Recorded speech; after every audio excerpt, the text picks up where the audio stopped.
যাবতীয় প্রশংসা সেই মহান রব্বুল আলামিনের শানে নিবেদিত, যার দয়া এবং অনুগ্রহের ফলে আমরা তার ঘরে উপস্থিত হয়ে কোরআন ও হাদিস শ্রবণের তৌফিক অর্জন করেছি। সেই মহান রব্বুল আলামিনের দরবারে জানাই লাখো কোটি শুকরিয়া, আলহামদুলিল্লাহ। দরুদ ও সালাম বর্ষিত হোক প্রিয় নবী আহমদ মুস্তাফা মুহাম্মদ ইবনে আব্দুল্লাহ রাহমাতুল লিল আলামিন, যাকে জগৎ সমূহের জন্য পৃথিবীতে যা কিছু আছে সব কিছুর জন্য রহমত হিসেবে প্রেরণ করা হয়েছে। এমন একজন রহমতশীল ব্যক্তি যার উপর কোন ব্যক্তি দরুদ পাঠ করলে বিনিময়ে আল্লাহ রাব্বুল আলামিন দরুদ পাঠকারীর 10টি গুনাহকে মাফ করে দেন, দরুদ পাঠকারীর উপর 10 বার রহমত বর্ষণ করেন, দরুদ পাঠকারীর মর্যাদাকে 10 স্তর উপরে উঠিয়ে দেন। শুধুমাত্র একবার দরুদ পাঠ করলে এই মহামানবের উপর হাজারো দরুদ ও সালাম বর্ষিত হোক। সকলেই বলি সাল্লাল্লাহু আলাইহি ওয়াসাল্লাম। আল্লাহ রাব্বুল আলামিন কোরআনুল কারীমে বলেছেন, قد أفلح المؤمنون, যারা ঈমান আনয়ন করেছে তারা বিজয় অর্জন করেছে, তারা জয়ী, তারা সফলতা অর্জন করেছে, ইহকালেও সফলতা অর্জন করেছে, অর্থাৎ ইহকালেও তারা সবচেয়ে বেশি সম্মান। قد أفلح المؤمنون, তারা পরকালেও সফলতা অর্জন করেছে, তারা পরকালেও সবচেয়ে বেশি সম্মান। তো এখন প্রশ্ন হচ্ছে এই আয়াতের উপরে যে দুনিয়াবী জীবনে কেউ ঈমান আনলেই কি সে শ্রেষ্ঠ হয়ে গেল, সে সম্মানিত হয়ে গেল, সে ক্ষমতাবান হয়ে গেল? যদি তাই হয় তাহলে আজকে আমি আপনি মুসলমানেরা ঈমান আনয়নের পরেও, ইসলাম ধর্ম গ্রহণের পরেও অপমানিত, অপদস্থ, লাঞ্ছিত কেন? বোঝা যাচ্ছে এই দুনিয়াবী জীবনে সফলতার জন্য, সম্মানের জন্য, মর্যাদার জন্য শুধু ঈমান যথেষ্ট নয়। আল্লাহ রাব্বুল আলামিন ঈমানের সাথে আরো কতগুলি জিনিসকে জড়িয়ে দিয়েছেন সফলতার, সম্মানের এবং মর্যাদার জন্য, ক্ষমতার জন্য। কি? قد أفلح المؤمنون الذين هم لأماناتهم وعهدهم راعون, ওরাই প্রকৃত সফল, ওই মুমিনেরাই দুনিয়াতেও সফলতা অর্জন করবে, সম্মানিত হবে।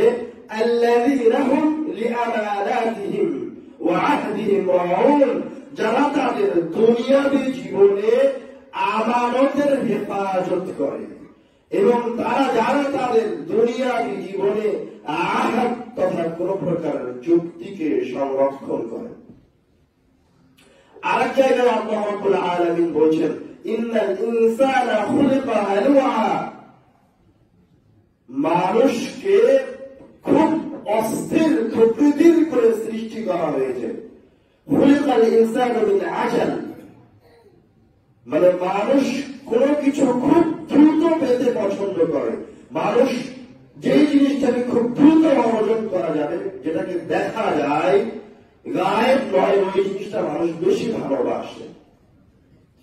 ইযা মাসাহু শাররু জাযুআ, যখন সে কোনো বিপদে পড়ে, মাসাহু শাররু জাযুআ, তখন সে অধৈর্য হয়ে যায়, হাই হুতাশ শুরু করে দেয়। ওয়া ইযা মাসাহুল খায়রু মানুআ, আর যখন সে কল্যাণের মাঝে থাকে, যখন তার কাছে অর্থ সম্পদ থাকে, যখন তার কাছে ক্ষমতার দাপট থাকে, তখন সে কৃপণ হয়ে যায়, তখন সে জালেম হয়ে যায়। এবার হাদিসে আসেন, আনাস রাদিয়াল্লাহু তাআলা আনহু বলছেন, মা খাতাবানা রাসূলুল্লাহ সাল্লাল্লাহু আলাইহি ওয়াসাল্লাম ইল্লা ক্বাল, যখন রাসূল আমাদের সামনে নসিহত করতেন তখন তার অধিকাংশ নসিহতে, তার অধিকাংশ বক্তব্যের মাঝে এই বাক্যটি থাকতো, লা ঈমানা লিমান লা আমানাতা লাহ, যার কাছে আমানতদারিতা নাই তার ঈমান নাই। সে লা ইলাহা ইল্লাল্লাহ বলেছে কিন্তু তার আমানতদারিতা, আল আমানা না থাকার কারণে তার ঈমান নষ্ট হয়ে গেছে। সে লা ইলাহা ইল্লাল্লাহ বলেছে, সে ঈমান আনয়ন করেছে, কিন্তু আবার তার ঈমানটাকে নষ্ট করেছে আমানতের খেয়ানতের মাধ্যমে। ওয়ালাকিন লিমান লা আহদা লাহ,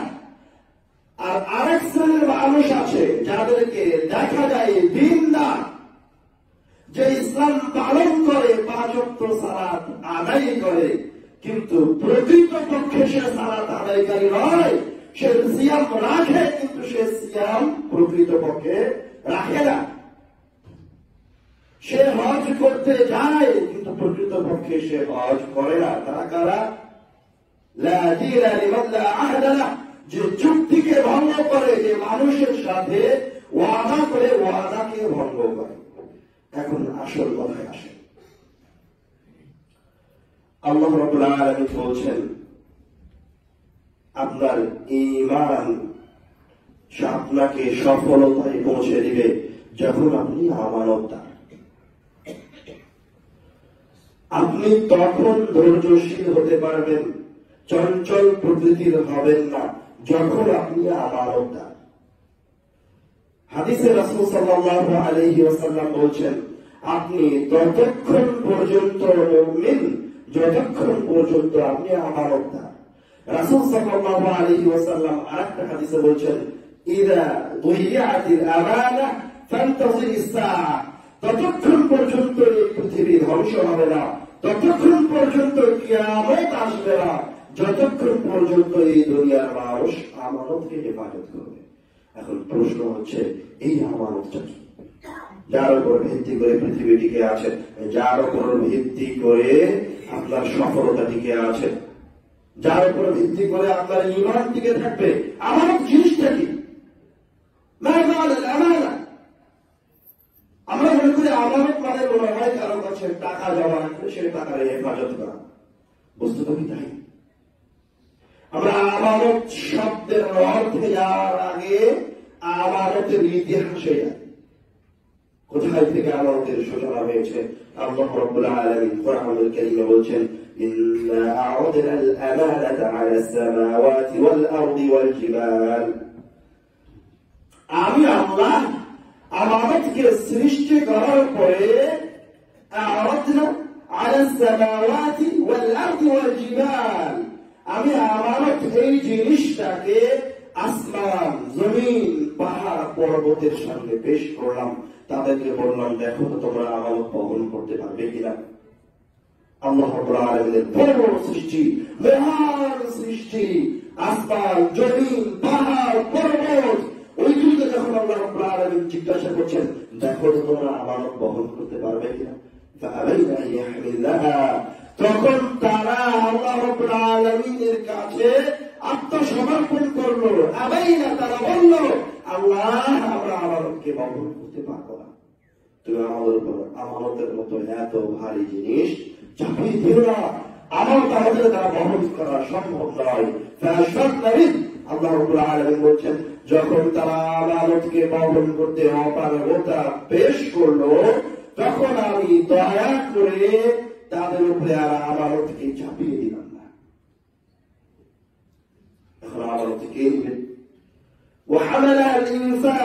আল্লাহ মানুষের সামনে আমানতটা পেশ করলেন, মানুষ আমানতকে গ্রহণ করলো। মানুষ আমানত গ্রহণ করতে পছন্দ করে, ভালোবাসে। কেন? আমানত কি? মানুষ কেন আমানত গ্রহণ করতে পছন্দ করে? কেননা মানুষ এটা পছন্দ করে, আমাকে বলা হয় যে আমি এই মসজিদের মোতাবেক, মানুষ এটা শুনতে পছন্দ করে। মানুষ আমানত এই জন্য গ্রহণ করলো, মানুষ এটা শুনতে পছন্দ করে, আমাকে বলা হোক আমি এই প্রতিষ্ঠানের চেয়ারম্যান। মানুষ এটা শুনতে পছন্দ করে, আমাকে বলা হোক আমি আমির। মানুষ এটা শুনতে পছন্দ করে, আমাকে বলা হোক আমি সভাপতি। মানুষ এটা শুনতে পছন্দ করে, আমাকে বলা হোক সেক্রেটারি। মানুষ এটা শুনতে পছন্দ করে, আমাকে বলা হোক ওসি, ডিসি, ডিআইজি, আমাকে বলা হোক প্রধানমন্ত্রী। মানুষটা শুনতে পছন্দ করে, কিন্তু মানুষ সেটা যেমন শুনতে পছন্দ করে, ঠিক তার বিপরীতে মানুষ এই দায়িত্ব পালন করতে অপারগ। মানুষ এই দায়িত্ব, এই জিম্মেদারি পালন করতে পারবে না। মসজিদের মোতাবেল্লি, মসজিদের সভাপতি, সেক্রেটারি, দলের সভাপতি, তার মসজিদে, তার দলের মসজিদে এখন পর্যন্ত ইসলাম শিক্ষার ব্যবস্থা করতে পারেনি। মানে ও খেয়ালত, ও পছন্দ করে ওকে সভাপতি বলা হোক, ওকে সেক্রেটারি বলা হোক, কিন্তু সে তার দায়িত্ব পালন করতে পারে না। ও খেয়ালতকারী, শয়তানকে দায়িত্ব পালন করতে দিবে না। তো আল্লাহ রাব্বুল আলামিন এই আয়াতের শেষে বলছেন, আপনি যদি আরেকটু দূরদৃষ্টি দিয়ে লক্ষ্য করেন যে আল্লাহ রাব্বুল আলামিন যখন কারো সামনে কোনো কিছু পেশ করেন, সেটাকে গ্রহণ করলে, সেটার উপর আমল করলে আল্লাহ রাব্বুল আলামিন খুশি হন, মানুষ লাভবান হয়। যেমন আল্লাহ রাব্বুল আলামিন সালাত দিয়েছেন, মানুষকে সালাতের বিধান দিয়েছেন। কেউ সালাত আদায় করলে আল্লাহ রাব্বুল আলামিন তাকে তার বিনিময় দিবেন। আল্লাহ রাব্বুল আলামিন হজ্জের বিধান দিয়েছেন, কেউ হজ সুষ্ঠুভাবে পালন করলে আল্লাহ রাব্বুল আলামিন তার পাপ ক্ষমা করে দিবেন। তো কোনো কিছু গ্রহণ করলে সেটা গ্রহণ করাটা প্রশংসনীয়। আল্লাহ যখনই কোনো ফজিলতের কথা বলছেন বা কোনো মহান আমলের কথা বলছেন, তখন তার ওই আমলের কথা বর্ণনা করার পরে ওই আমলটা যে করবে তার জন্য যাচা বর্ণনা করেন, যে তার জন্য এই বিনিময় রয়েছে, তার জন্য এই জান্নাত রয়েছে, তার জন্য এই সফলতা রয়েছে, এই কথা আল্লাহ বলেন।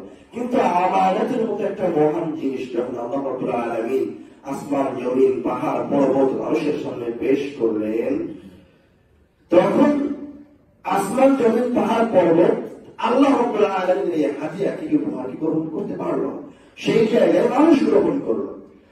তো অবস্থা বলছে এই জায়গায় যেহেতু মানুষ গ্রহণ করলো আমানতকে, সেই ক্ষেত্রে বিনিময়ে আল্লাহ রাব্বুল আলামিন আমানতের ফজিলত, আমানতকে প্রতিপালন করার ফজিলত বলবেন যে মাশাআল্লাহ, মানুষ আমানতকে গ্রহণ করেছে, আমি মানুষকে জান্নাত দিয়ে দিলাম, আমি মানুষকে জান্নাতুল ফেরদাউস দিয়ে দিলাম। মানুষ আমানতকে গ্রহণ করেছে, আমি মানুষের কবরের আযাবকে মাফ করে দিলাম। মানুষ আমানতকে গ্রহণ করেছে, আমি মানুষকে তার দুনিয়ার বিপদে ফেলব না, এরকম বলা দরকার ছিল। কিন্তু আল্লাহ রাব্বুল আলামিন এই কথা না বলে সচরাচর যেভাবে তিনি বলেন, যেভাবে সচরাচর হাদিস আসে, কোন আমল বলে তার বিনিময় বলা হয়, আল্লাহ রাব্বুল আলামিন বিনিময় না বলে উল্টা দিকে চলে গেলেন। তিনি মানুষকে ধমকাচ্ছেন। মানুষ আমানত গ্রহণ করলো, মানুষ যখন আমানতকে গ্রহণ করলো, ওয়াহাদাল ইনসান, মানুষ যখন আমানতকে তার কাঁধে তুলে নিল, তখন আল্লাহ রাব্বুল আলামিন বলছেন ইন্নাহু যালুমান জাহুলা, মানুষ বলছে যালুমান বড় জালেম, জাহুলা বড় মূর্খ। বিনিময় বললেন না, কি বলছেন? ইন্নাহু যালুমান জাহুলা, মানুষ বড় জালেম, মানুষ বড় মূর্খ। চিন্তা করেন, আল্লাহ রাব্বুল আলামিন বিনিময় না বলে উল্টো ধমকাচ্ছেন। কি বলছেন? মানুষ বড় জালেম, মানুষ বড় অত্যাচারী, মানুষ ন্যায় পরায়ণতা অবলম্বন করবে না, মানুষ একজন আরেকজনের উপর জুলুম করবে, মানুষ তার সন্তানের উপর জুলুম করবে, মানুষ তার স্ত্রীর উপর জুলুম করবে, প্রধানমন্ত্রী তার অধীনস্থ কর্মকর্তাদের উপর জুলুম করবে, শাসক তার অধীনস্থ কর্মকর্তাদের উপর জুলুম করবে, বিচারক বিচার করতে গিয়ে জুলুম করবে। কেন এই জুলুম করবে? জাহুলা, কেননা মানুষ হচ্ছে মূর্খ, মানুষের কাছে জ্ঞান নাই, সে জ্ঞান চর্চা করে না, সে কোরআন পড়ে না, সে হাদিস চর্চা করে না, এই জন্য সে মূর্খ। এখন যদি আপনি মনে করেন যে আল্লাহ রাব্বুল আলামিন কেন এই জায়গায় তার সচরাচর যে গতি, সেই গতিকে উল্টিয়ে দিলেন। রাসূল সাল্লাল্লাহু আলাইহি ওয়াসাল্লাম সচরাচর যে গতিতে চলেন, সেই গতিতে চলার না গতি উল্টে গেল। কেন? কেননা মানুষ অন্যান্য আমলগুলোকে সহজে পালন করতে পারলেও অধিকাংশ মানুষ আমানতকে বহন করতে পারবে না। এই জন্য আল্লাহ রাব্বুল আলামিন বিনিময়ের দিকে গেলেন না, আগেই ধমকাচ্ছেন। বিনিময়ের দিকে না গিয়ে, বিনিময়ের কথা না বলে, জামার কথা না বলে আগে বলছেন তুমি অত্যাচারী, তুমি অত্যাচারী, তুমি মূর্খ, তুমি অত্যাচারী। এখন যদি কোনো মানুষ মনে করে যে আমি আল্লাহ রাব্বুল আলামিনের কাছ থেকে যে আমানতকে গ্রহণ করেছি, আমি সেই আমানতটাকে বহন করতে চাই, তাহলে সে কিভাবে বহন করবে? আল্লাহ রাব্বুল আলামিন এই আয়াতের শেষে যেই কথা বলে আপনাকে ধমকাচ্ছেন, আপনি তার বিপরীতে চলে যান, তাহলে আমানতকে বহন করতে পারবেন। আল্লাহ রাব্বুল আলামিন বলছেন মানুষ হচ্ছে যালুমা, মানুষ হচ্ছে জালেম, মানুষ হচ্ছে অত্যাচারী, আপনি ন্যায় পরায়ণ হয়ে যান। অত্যাচারের বিপরীত কি? ন্যায় পরায়ণ। জুলমের বিপরীত হচ্ছে আদল, ইনসাফ। আপনি জুলুম করিয়েন না, আপনি ন্যায় পরায়ণ হন।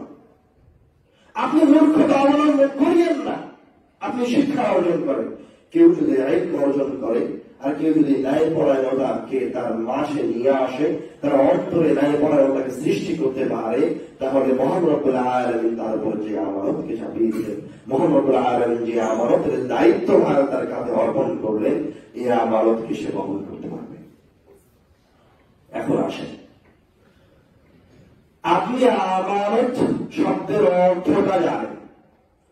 দেখা গেল যে আমানত অনেক বড় জিনিস, অনেক মহান জিনিস, একাধিক হাদিস একাধিক আয়াত আছে। তো আসলে আমানত শব্দটার অর্থ কি, তার ব্যাপকতা কতটুকু? আল আমানা শব্দের আরবিতে অর্থ হচ্ছে তামানিনাতুল কলব, অন্তরের প্রশান্তি। আমানা শব্দের অর্থ হচ্ছে জিওয়ারুল খাউফ, অন্তর থেকে ভয় ভীতি দূর হয়ে যাওয়া। অন্তরের প্রশান্তি, অন্তর থেকে ভয় ভীতি দূর হয়ে যাওয়া। আমানত এই শব্দটা একটা ব্যাপক অর্থ বহন করে। যেমন আপনার সন্তান আপনার কাছে নিরাপদ, আপনার সন্তান এটাই জানে যে আপনি কোনদিন তাকে পথভ্রষ্ট করবেন না, আপনার সন্তান এটাই জানে যে আপনি তাকে সবচেয়ে সঠিক রাস্তা দেখিয়ে তাকে তার জীবনে সফলতা দান করবেন, এই কথা আপনার সন্তান জানে। তো আপনার সন্তানের অন্তর আপনার কাছে ভয় ভীতি মুক্ত। আপনার সন্তান যখন আপনার কাছে আসে তখন তার অন্তরে আর কোনো সমস্যাই থাকে না, ভয় ভীতি থাকে না, সব ভয় ভীতি দূরে চলে যায়। যেমন মনে করেন আপনি যখন আপনার বাড়িতে ঢুকেন আর যখন রাস্তায় চলেন, যখন ঢাকা শহরে চলেন, আপনার পকেটে যদি 1 লক্ষ টাকা থাকে আপনি বারবার পকেটে হাত দেন, টাকাটা আছে না চলে গেল, টাকাটা আছে না চলে গেল। মানে আপনি যখন রাস্তায় হাঁটছেন তখন রাস্তায় আমার নাই, কিন্তু যখন আপনি বাড়িতে ঢুকলেন তখন আপনি কাপড়টা খুলে রেখে দিয়েছেন, টাকাটা বের করে তালাবদ্ধ করে রাখার প্রয়োজন মনে করেননি। কেন আপনি জানেন আপনার বাড়ির ভিতরে আমার আছে। আপনার অন্তরের প্রশান্তি এই জায়গায় বিরাজ করে, আপনি এই জায়গায় টেনশনে নাই। তো আপনার সন্তান আপনার কাছে কি আমানত অনুভব করে। আর রাসূল সাল্লাল্লাহু আলাইহি ওয়াসাল্লাম বলছেন ওয়াআবাওয়াহু ইউহাউদানিহি ওয়া ইউনাসসিরানি, প্রত্যেকটা সন্তান কুল্লু মাউলুদিন ইউলাদু আলাল ফিতরা, প্রত্যেকটা সন্তান যখন জন্মগ্রহণ করে তখন সে মুসলমান হয়ে জন্মগ্রহণ করে। তো তাকে কে ইহুদি বানাচ্ছে, কে খ্রিস্টান বানাচ্ছে, কে নাস্তিক বানাচ্ছে, কে তাকে বাবাচার বানাচ্ছে? ওর পিতা মাতা ওকে ইহুদি খ্রিস্টান বানায়, ওর পিতা ওকে ইহুদি বানায়, ওর পিতা ওকে খ্রিস্টান বানায়। মানে আপনার সন্তানকে আপনি সঠিক শিক্ষা দিচ্ছেন না, তার মানে আপনি খায়েন, আপনি আপনার সন্তানের সাথে খেয়ালত করছেন, আপনার কাছে আমানত নাই।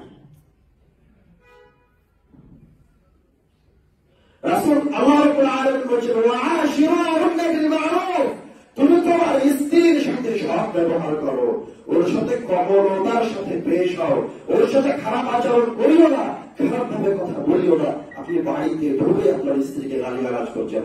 ওয়াআশিরুহুন্না বিল মা'রুফ, আল্লাহ বলছেন তুমি তার সাথে সুন্দর ব্যবহার করো, আল্লাহ সুন্দর ব্যবহারের বিধান বলছেন, আর আপনি তার সাথে খারাপ ব্যবহার করছেন, আপনি আমাদের খেয়ানত করছেন।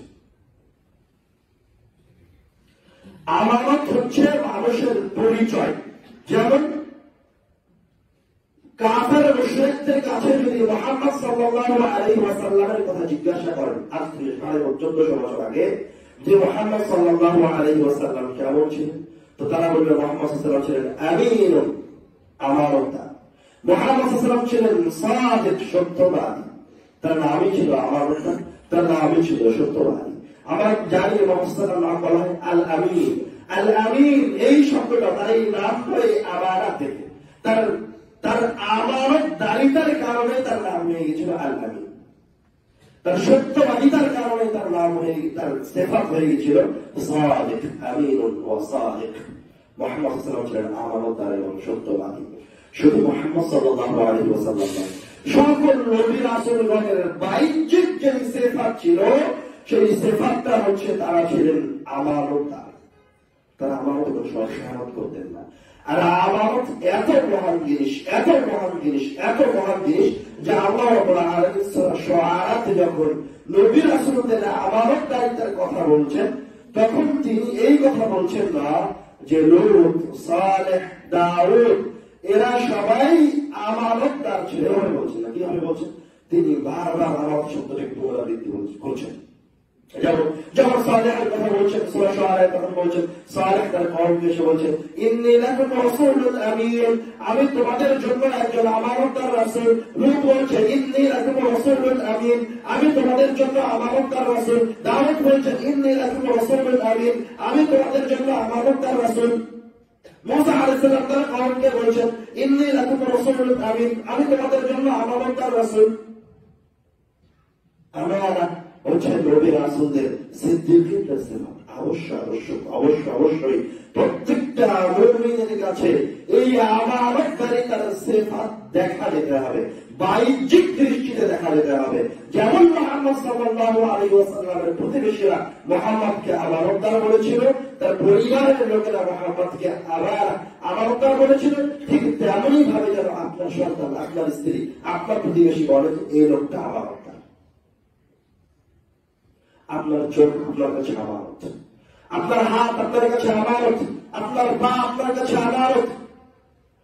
দেখেন মুসা আলাইহিস সালাম উনি যখন একজন মানুষকে মিশরের মাটিতে যখন এক থাপ্পড় দিয়ে একজন মানুষকে হত্যা করলেন, হত্যা করার পরে উনি মাদায়ানে চলে গেলেন, মাদায়ানে পালিয়ে গেলেন।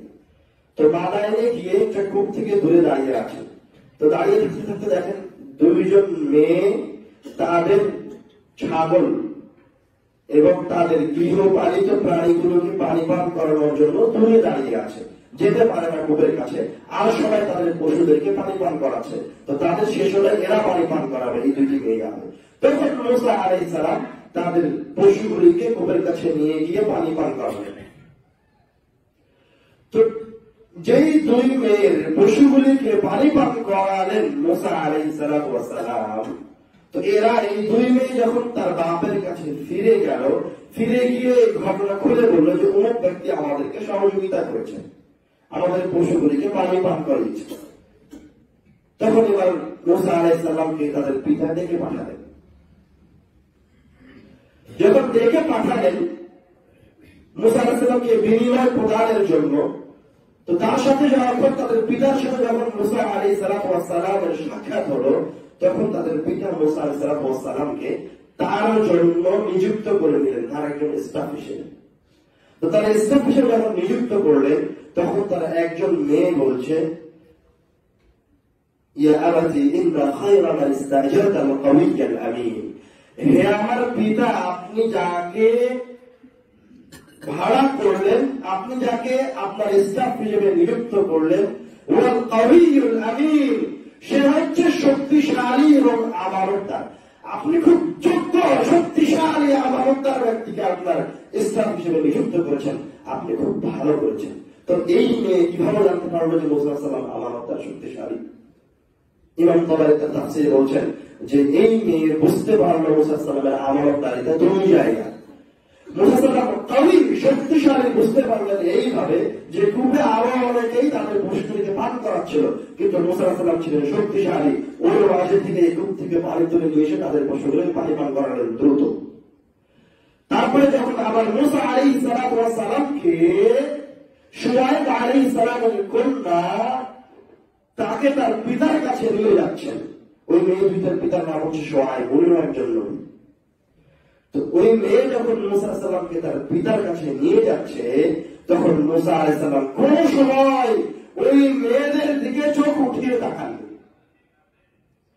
কোন সময় এই যে লম্বা রাস্তা মরুভূমির মাঝে ওই মেয়ের পিছে পিছে হাঁটতে হাঁটতে গেলেন, তো ওই মেয়ে কোন সময় মুসা আলাইহিস সালামের কাছে কোন প্রকার দুষ্টামি স্বভাব উপলব্ধি করেনি। তখন তার পিতাকে বলছে, আপনি যাকে গ্রহণ করেছেন আপনার স্টাফ হিসেবে, সে শুধু শক্তিশালী নয়, কাওয়িয়্যুল আমিন, সে হচ্ছে আমানতদার। সে তাকে চোখের হেফাজত করেছে, দেশে তার শরীরের অঙ্গ প্রত্যঙ্গের হেফাজত করেছে। তো আপনার শরীরের অঙ্গ প্রত্যঙ্গের হেফাজত করা হচ্ছে আমানতের হেফাজত করা। আপনার চোখকে অবনত রাখা হচ্ছে আমানতের হেফাজত করা। আল্লাহ রাব্বুল আলামিন যত বিধান দিয়েছেন একজন মুমিন বান্দার উপরে, সব আমানতের অন্তর্ভুক্ত। প্রত্যেকটা বিধান আমানতের অন্তর্ভুক্ত। আর আমানতের যদি সিরিয়াল করেন তাহলে সর্বশ্রেষ্ঠ আমানত হচ্ছে তাওহীদ, মহান রব্বুল আলামিনের একত্ববাদকে অন্তরে হেফাজত করা। কখনো যেন এই অন্তরে একত্ববাদ শিরকের কারণে কলুষিত না হয়ে যায়, সেটা ছোট শিল্প বড় শিল্প। কোন সময় যেন অন্তরের এই তাওহীদ কখনো শিরকের মাঝে ঢুকে না যায়। তো এই আমানত যখন আল্লাহ রাব্বুল আলামিন আপনার উপর চাপিয়ে দিচ্ছেন, এই আমানত যখন আপনি গ্রহণ করলেন, তখন এই আমানত থেকে সরানোর জন্য আর একজন আপনার সাথে সংযুক্ত হয়েছে, তার নাম হচ্ছে শয়তান। মূলত আপনি আপনার আমানতের হেফাজত করতে পারবেন না শয়তানের কারণে। আপনি সর্বশ্রেষ্ঠ আমানত তাওহীদ ওর উপরে টিকে থাকতে পারবেন না শয়তানের কারণে। যারা ইহুদি, খ্রিস্টান, নাসারা, যারা হিন্দু, ওদের কথা বাদ দিয়ে দিলাম, আমি ওদের কথা বলছি না, আমি আমানতের কথা বলছি, আমি মুসলমানদের কথা বলছি, মুমিনের কথা বলছি। মুমিন তার তাওহীদকে হেফাজত করতে পারবে না। মুমিন মুসলমান তার সর্বশ্রেষ্ঠ আমানত ওয়াহদানিয়াতুল্লাহকে হেফাজত করতে পারবে না, সে শিরক করবে। শয়তান তাকে শিরক করাবে, তার তাওহীদকে কলুষিত করে দিবে। কিভাবে? কোন মুসলমান যে লা ইলাহা ইল্লাল্লাহ বলেছে, যে বিন্দু মাত্র এই কথা বুঝে যে আল্লাহ ছাড়া প্রকৃত কোনো মাবুদ নাই, সে কোনদিন সরাসরি শিরক করবে না। মুসলমানকে যদি বলা হয় আল্লাহ উপরে দুইজন আছে, কোনদিন বিশ্বাস করবে না। যদি মুসলমান বান্দাকে বলা হয় উপরে একজন আল্লাহ আছে, জমিতে একজন আল্লাহ আছে, তুমি ইবাদত করো, তো মুসলমান মরে গেলেও মহান রব্বুল আলামিনের সাথে শরীক করে কাউকে ইবাদত করবে না। এই জন্য শয়তান তার পদ্ধতিকে পরিবর্তন করে দিবে। শয়তান মানুষের জন্য একটা সুন্দর পদ্ধতিতে মানুষকে শিরকের মাঝে নিয়ে আসবে। মানুষের পদ্ধতিকে যেমন আমি কোরআনুল কারীমকে দিয়ে উদাহরণ দিই, শয়তান কোরআনুল কারীমের মাধ্যমে, শয়তান কোরআনুল কারীমকে দিয়ে মানুষকে শিরক করাবে।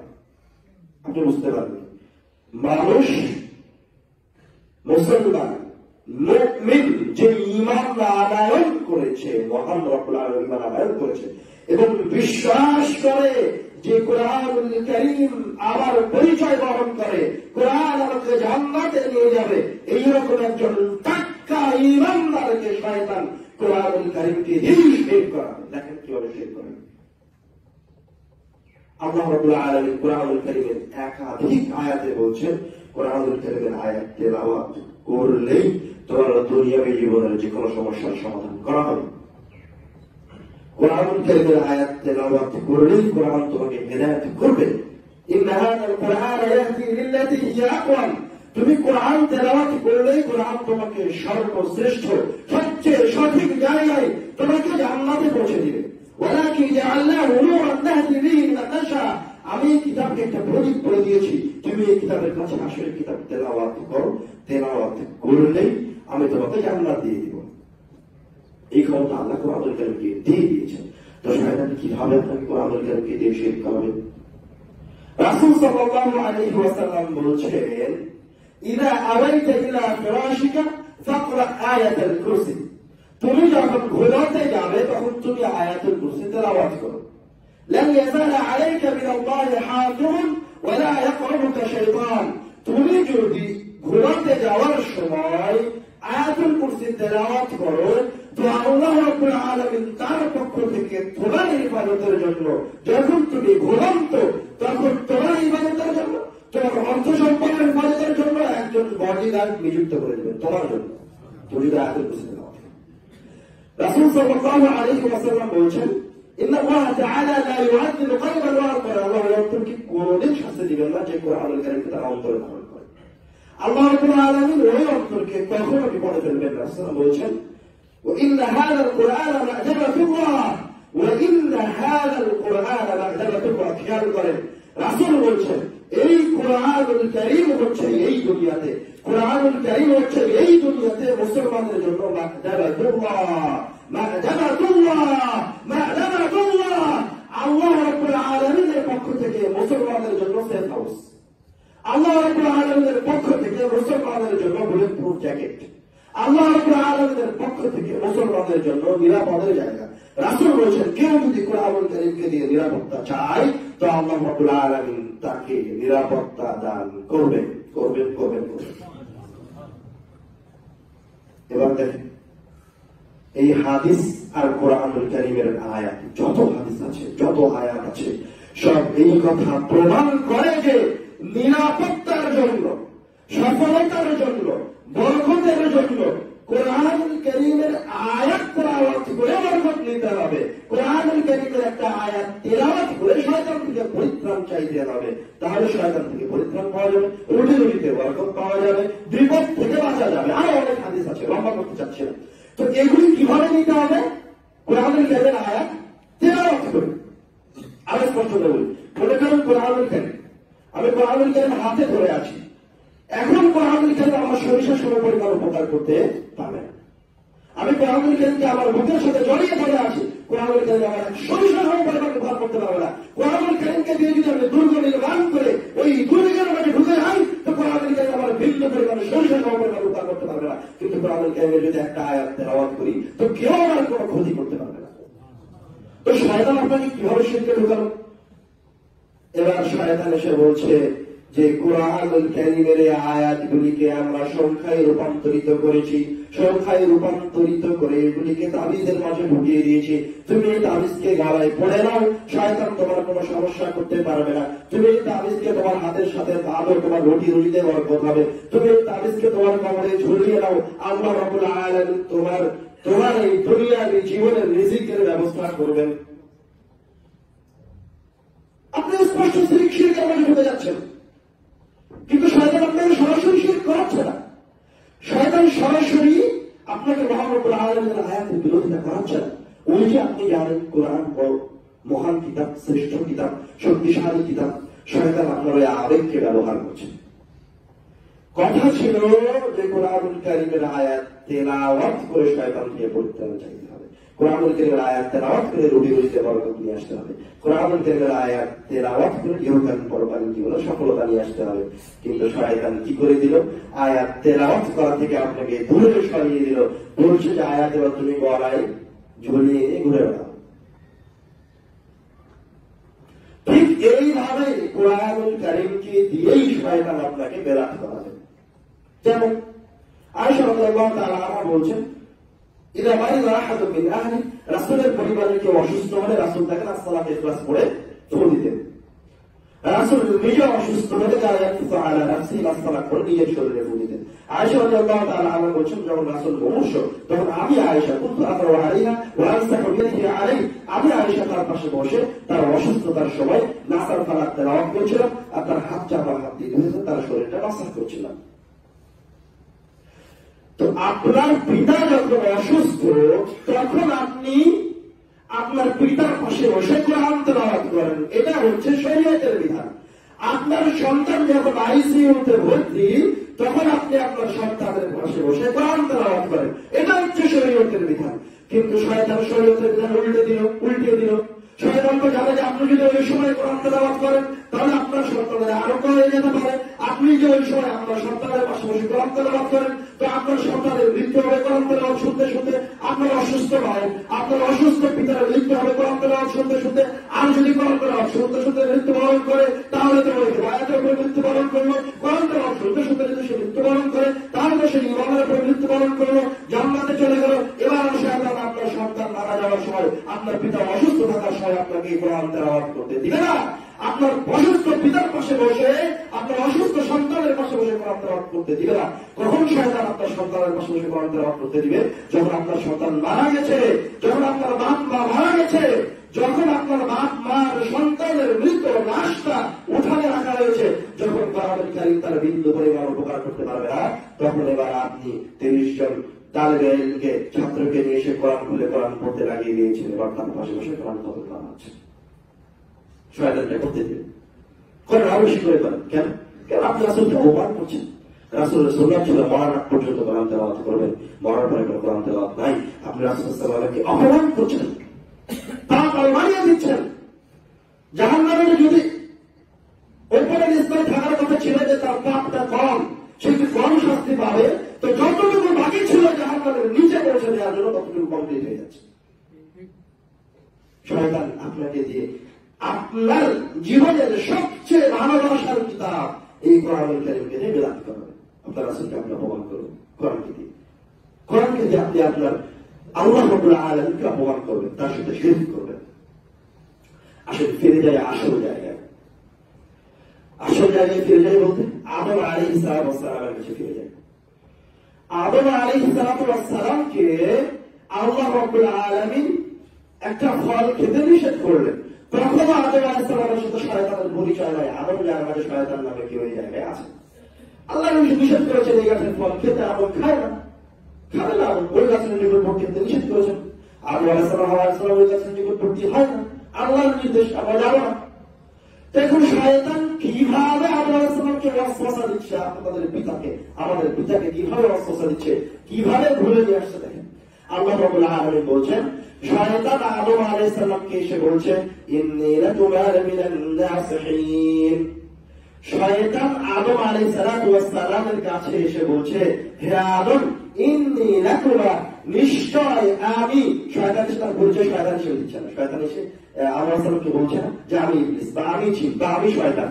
একটা রূপ ধারণ করে আদম আলাইহিস সালামের সামনে এসেছে, এসে বলছে ইন্নী, নিশ্চয় আমি, লাকুমা, তোমাদের দুইজনের জন্য, মিনান নাসিহিন, যারা তোমাদেরকে উপদেশ দেয় তাদের মাঝে আমিও একজন তোমাদের দুইজনের জন্য উপদেশদাতা। নাসিহিন, আমি এসেছি তোমাদের দুইজনকে উপদেশ দেওয়ার জন্য। আমি হচ্ছি, তুমি আদম আর তুমি হাওয়া, তোমাদের দুইজনের উপদেশটা।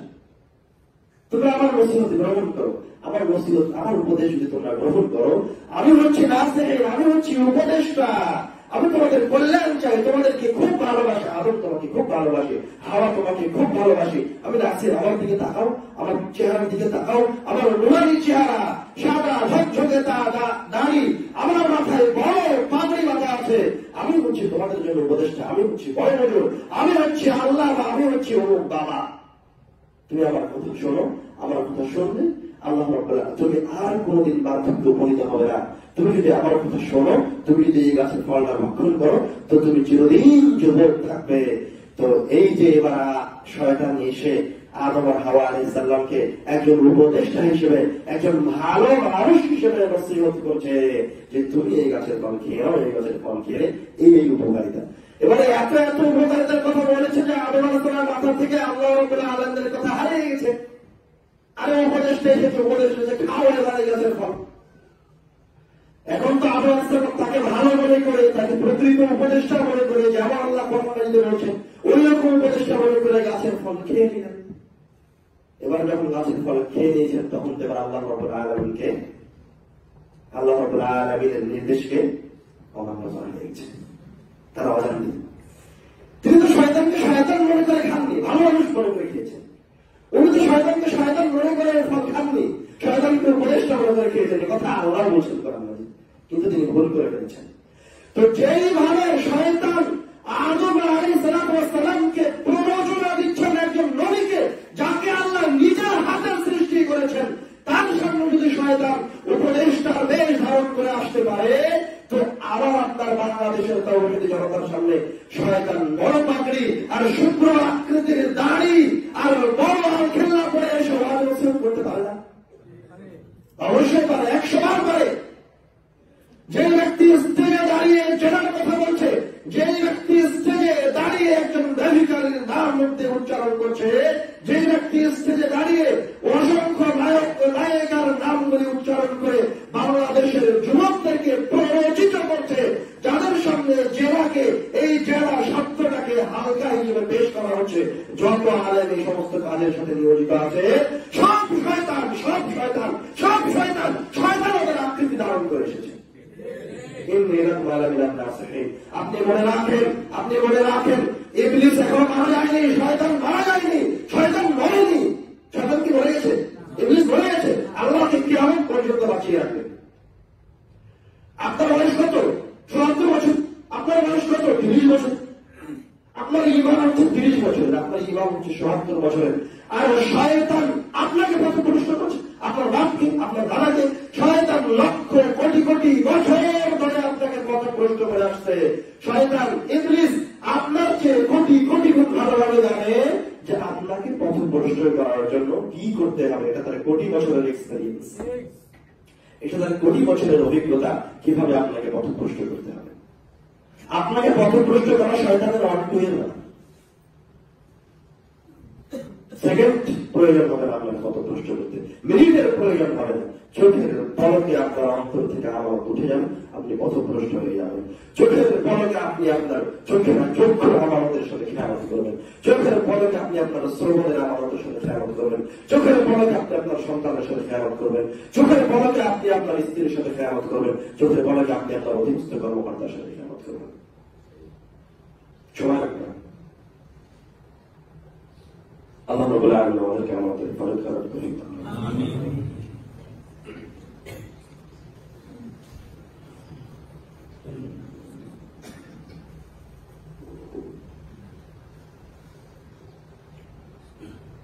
আল্লাহ রাব্বুল আলামিন কুরআনুল কারীমে একটা আয়াত বলেছেন, ইন্নাল্লাহ ইয়া'মুরুকুম আন তু'আদ্দুল আমানা ইলা আহলিহা ওয়া ইযা হাকামতুম বাইনান নাস আও তাহকুমু বিল আদল। এই আয়াতটা মানে আল্লাহ রাব্বুল আলামিন আমানতকে কত কঠিন হিসেবে, কতটা কঠিন হস্তে, কতটা কঠোর হস্তে দমন করেছেন আমানতকে। আমানত প্রতিষ্ঠা করতে মহান রব্বুল আলামিন কতটা সতর্ক সেটা দেখানোর জন্য এই আয়াতটা তেলাওয়াত করলাম, আয়াতের ব্যাখ্যা করার জন্য নয়। মুহাম্মদ সাল্লাল্লাহু আলাইহি ওয়াসাল্লাম যখন মক্কা বিজয় করলেন, মক্কা বিজয় করার পর, ফাতহে মক্কার পর বিজয়ী হতেই মুহাম্মদ সাল্লাল্লাহু আলাইহি ওয়াসাল্লাম কাবা ঘরে ঢুকে 2 রাকাত সালাত আদায় করবেন। অন্তরের ইচ্ছা, কয়েক বছর থেকে কোনদিন এই কাবা ঘরের কাছে আসতে পারেননি, কাবা ঘরের ভিতরে ঢুকতে পারেননি। কত কেঁদেছেন এই কাবা ঘরের জন্য, কত তার ভালোবাসা এই মক্কার মাটির সাথে। তো উনি কাবা ঘরে ঢুকে 2 রাকাত সালাত আদায় করবেন, এটা তার মনের ইচ্ছা।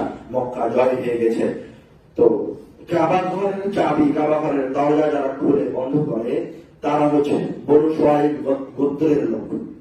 শত শত বছর থেকে, হাজার হাজার বছর থেকে বনু শুআইব গোত্রের লোকেরা বংশ পরম্পরায় কাবা ঘরের চাবি বহন করে। ওরা কাবা ঘরের দরজা খুলে, ওরা কাবা ঘরের দরজা বন্ধ করে। কিন্তু যখন মুসলমানেরা কাবা ঘর জয় করলো, মক্কা জয় করলো, তখন রাসূলুল্লাহ সাল্লাল্লাহু আলাইহি ওয়াসাল্লাম কাবা ঘরের চাবিটা বনু শুআইব গোত্রের ওসমান বিন আবু তালহার কাছ থেকে নিয়ে গেলেন। চাবিটা দিয়ে দিয়ে কাবা ঘরের দরজা খুলে, কাবা ঘরের চাবির এই দায়িত্ব রাসূল সাল্লাল্লাহু আলাইহি ওয়াসাল্লাম তার একজন প্রিয় সাহাবী, তার একজন শ্রেষ্ঠ সাহাবী আব্দুল্লাহ ইবনে আব্বাস রাদিয়াল্লাহু তাআলা আনহুকে দিচ্ছেন। আব্দুল্লাহ ইবনে আব্বাস রাদিয়াল্লাহু তাআলা ওই সাহাবী যাকে রাসূল সাল্লাল্লাহু আলাইহি ওয়াসাল্লাম বুকের সাথে জড়িয়ে ধরে রেখে দোয়া করেছেন, আল্লাহুম্মা ফাক্কিহু ফিদ-দীন ওয়া আল্লিমহু তা'ওয়ীল। ইবনে আব্বাস রাদিয়াল্লাহু তাআলা ওই সাহাবী যিনি মুফাসসিরিনদের মাঝে সর্বশ্রেষ্ঠ মুফাসসির। এইরকম একজন মহান সাহাবী, আর কাবা ঘরের চাবি ছিল একজন মুশরিকের কাছে। তখন ওসমান বিন আবু তালহা ইসলাম গ্রহণ করেনি। তো রাসূল সাল্লাল্লাহু আলাইহি ওয়াসাল্লাম কাবা ঘরের চাবিটা মুশরিক ওসমান বিন আবু তালহার কাছ থেকে নিয়ে একজন মুসলমান নেককার সাহাবী ইবনে আব্বাসকে বসিয়ে দিলেন যে আজ থেকে কাবা ঘরের দায়িত্ব তোমার, তুমি কাবা ঘরের দরজা খুলবে, বন্ধ করবে। দায়িত্ব দিয়ে মুহাম্মদ সাল্লাল্লাহু আলাইহি ওয়াসাল্লাম কাবা ঘরে ঢুকেছেন 2 রাকাত সালাত আদায় করার জন্য। কাবা ঘরে ঢুকতেই, দায়িত্ব অর্পণ করতে কাবা ঘরে দিয়ে কাবা ঘরে ঢুকতেই আল্লাহ রাব্বুল আলামিনের পক্ষ থেকে ওহী অবতীর্ণ হয়েছে মুহাম্মদ সাল্লাল্লাহু আলাইহি ওয়াসাল্লামের উপর। ইন্নাল্লাহা ইয়া'মুরুকুম আন তু'আদ্দুল আমানা ইলা আহলিহা, নিশ্চয় ইন্নাল্লাহা, নিশ্চয় আল্লাহ রাব্বুল আলামিন ইয়া'মুরুকুম, হে মুহাম্মদ তোমাদেরকে নির্দেশ দিচ্ছেন, তোমাকে আর তোমার সাহাবীদেরকে নির্দেশ দিচ্ছেন, আন তু'আদ্দুল আমানা ইলা আহলিহা, তুমি মানুষের হক যার কাছ থেকে যেটা নিয়েছিল তার কাছে সেটা বুঝিয়ে দাও। আরে মুহাম্মদ সাল্লাল্লাহু আলাইহি ওয়াসাল্লাম কি খেয়ালত করেছেন? আমার আপনার চোখে কোনো খেয়ালত ধরা পড়ে না। কাবা ঘরে ঢুকতে আয়াত নাযিল হয়েছে, তুমি যার কাছ থেকে যা নিয়েছো, তোমার কাছে যে যে জিনিসের হকদার, তুমি তাকে সেটা দিয়ে দাও। রাসূল সাল্লাল্লাহু আলাইহি ওয়াসাল্লাম দ্রুত কাবা ঘর থেকে বের হয়ে এসে ইবনে আব্বাসের কাছ থেকে কাবা ঘরের চাবি নিয়ে নিলেন। কাবা ঘরের চাবি দিয়ে আবার ওসমান বিন আবু তালহা বসিয়ে হাতে তুলে দিলেন। সুবহানাল্লাহ, কিভাবে আল্লাহ রাব্বুল আলামিন আমানত দায়িত্ব শিখাচ্ছেন। ওই যে মুহাম্মদ সাল্লাল্লাহু আলাইহি ওয়াসাল্লাম মুশরিক ওসমান বিন আবু তালহার হাতে চাবি তুলে দিলেন, তারপর থেকে আর কোনদিন কোন মুসলমান নেতা, কোন মুসলিম খলিফা আজ পর্যন্ত আমাদের যুগেও বনু সুহাইল গোত্রের একজন লোক কাবাগরের চাবি বহন করে। কিভাবে আল্লাহ রাব্বুল আলামিন বলতে চাচ্ছেন? আমার কি আমাদের কোথায়? এই আয়াতের দিকে যারা একটু দূরদর্শী দিয়ে লক্ষ্য করে, যারা কোরআনুল কারীম বা উলুমুল কোরআন চর্চা করে, তারা বুঝতে পারে ইন্নাল্লাহা ইয়া'মুরুকুম, মনোযোগ দিয়ে শুনুন, তাহলে বুঝতে পারবেন না।